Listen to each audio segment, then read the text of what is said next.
Hey TK, happy Thursday. How's everybody doing today? Are you good? Are you medium? Are you having one of those days? I'm pretty good today.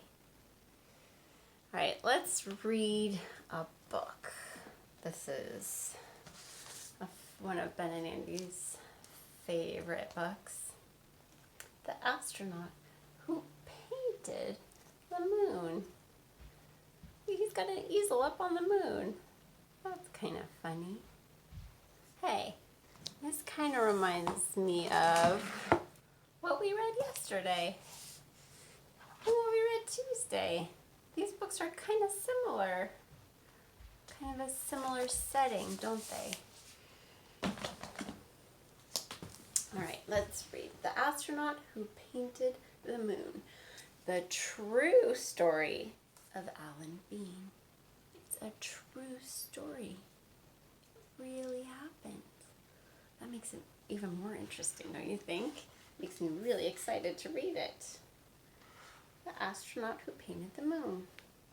Does that remind you of the book we read yesterday? What's that? It's the American flag, huh? We read yesterday that the astronauts left that on the moon. Wow, look at that fierce explosion. What is happening in this picture? My paintings record the beginnings of a quest, never to end, our journey out among the stars. Alan Bean.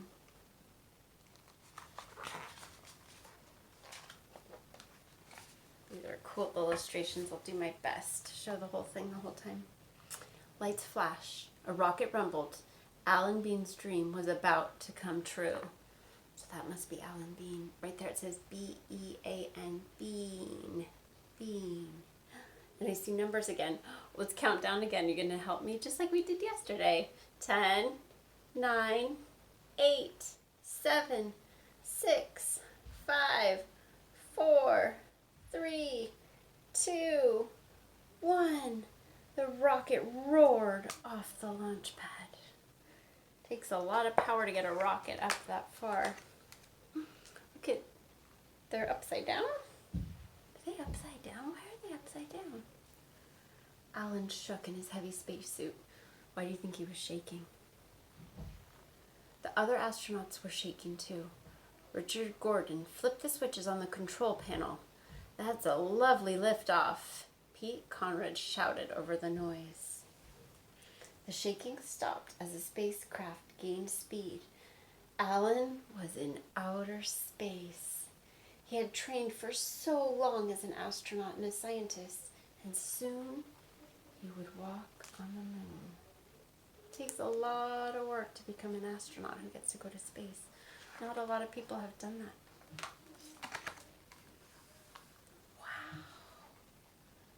Look at those illustrations. What do you notice? What's this big thing here? Check out the moon. It's a crescent moon. We were learning about that yesterday. Alan gazed out the window, marveling at the shapes and colors in space. The sky turned to black. The Earth was a big blue and white ball glowing in the darkness. So that must be Earth. The moon was many shades of gray. Its mountains and craters seemed bigger the closer he got. How do you think he's feeling right now? Oh, what's this? You're not in space anymore. What happened? Alan loved to think about the way things looked. As a boy, he made model airplanes to hang in his room. Green for the wings, red stripes for the tail, yellow stars along the sides. Wow, that's a lot of work. He dreamed of being a brave pilot himself. But there he is in his bed. Looks like he's fantasizing about being a pilot, imagining it, pretending in his head. Alan volunteered for Navy flight training. He learned to take off, soar through the air, and glide in for a smooth landing. He learned to be a pilot. What's that part of an aircraft called? Are where the pilot sits and has all of his instruments is at the cockpit, I think.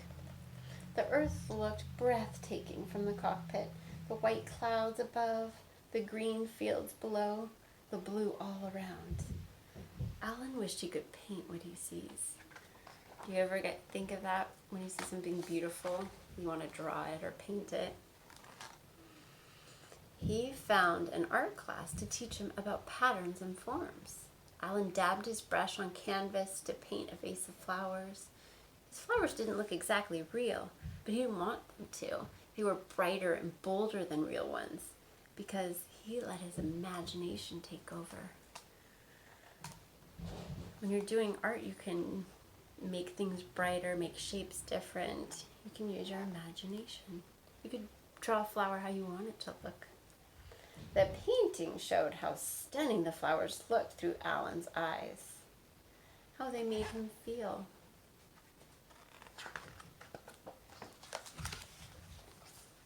The spacecraft flew 240,000 miles in 4 days. The moon was so close, Alan could see valleys and ridges. He and Pete got ready to walk on a new world. Alan strapped on an oxygen pack so he could breathe outside. He stepped through the hatch to the most amazing sight.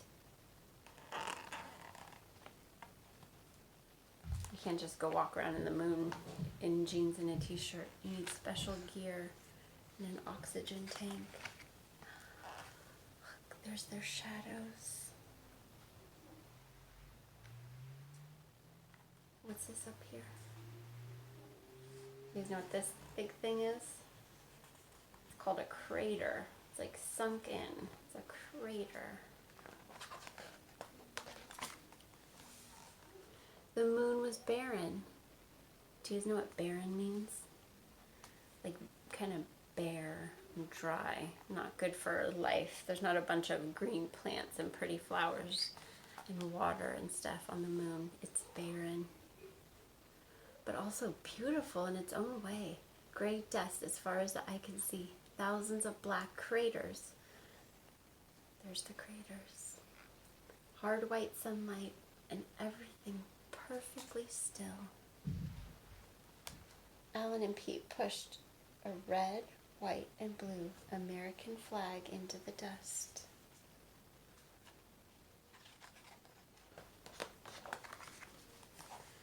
Get the reflection off his mask. I love that picture. So cool. I like how it's kind of black and white and then it has color too. Alan puzzled over the strangeness of outer space. He and Pete took dozens of photographs. They set up scientific experiments to measure the moon's soil and gases. They're doing science up there. Testing and measuring. You guys know about that. Even in his spacesuit, Alan was much lighter than on Earth. Remember, there's not as much wet on the moon. Not as much gravity. He had fun bouncing around on his tiptoes. That would be pretty cool, huh? He could run and run without getting tired. His boots made deep marks where no one had stepped before.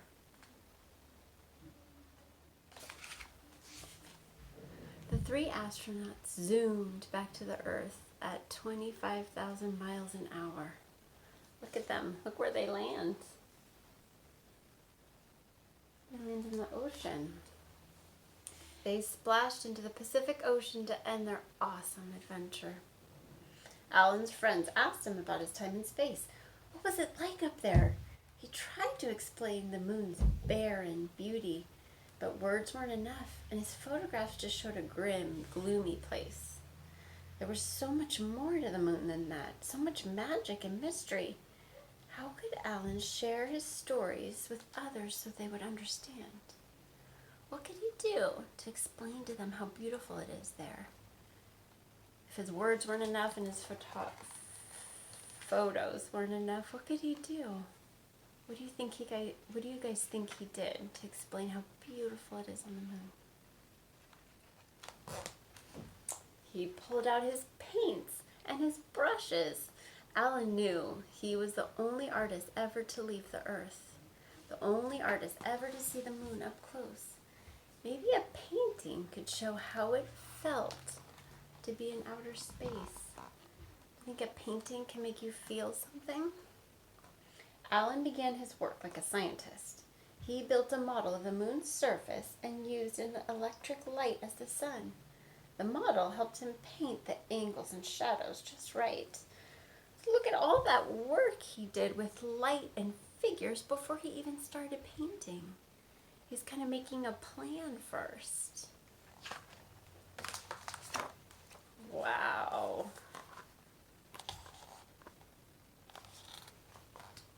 Then Alan let his imagination take over. He added red and purple to the gray dust, blue and green to the black craters, yellow and orange to the white sunlight.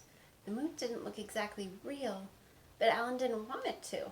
The painting showed how stunning outer space looked through his eyes, how it made him feel. He hoped others would feel the same thing, the wonder of walking on a new world. Alan liked his moon painting so much he did another one, and another, and another, and another after that. He mixed even brighter and bolder colors on his palette. He could add real pieces of outer space to... Oh, it says, could he add real pieces of outer space to his paintings? Alan tried stamping them with astronaut boots. Wow, that's a really cool touch. He used his feet to stamp his special astronaut boots. He scratched them with tools he'd used on the moon. He sprinkled dust from his spacesuit onto the wet paint. So he's putting real bits of the moon into his art. That's so creative. The surfaces grew as rough and rugged as the moon itself. He was using texture. A museum displayed Alan's paintings for everyone to see. Other astronauts came to remember their own awesome adventures in space. Boys and girls came too. They marveled at the shapes and the colors. They felt the wonder of walking on a new world. So he used paintings to share his experiences and let other people know what it felt like on the moon. Some dreamed of being brave astronauts themselves one day. Others dreamed of being great artists.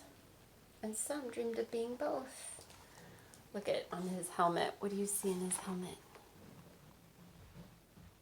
I think that's so cool.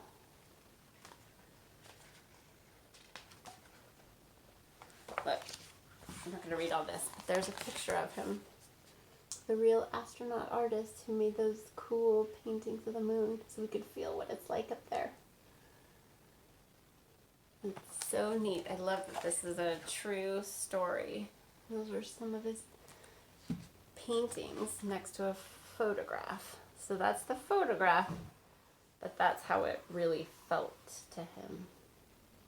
Same with this one. That's a photograph, and that's his painting. That's how it made him feel.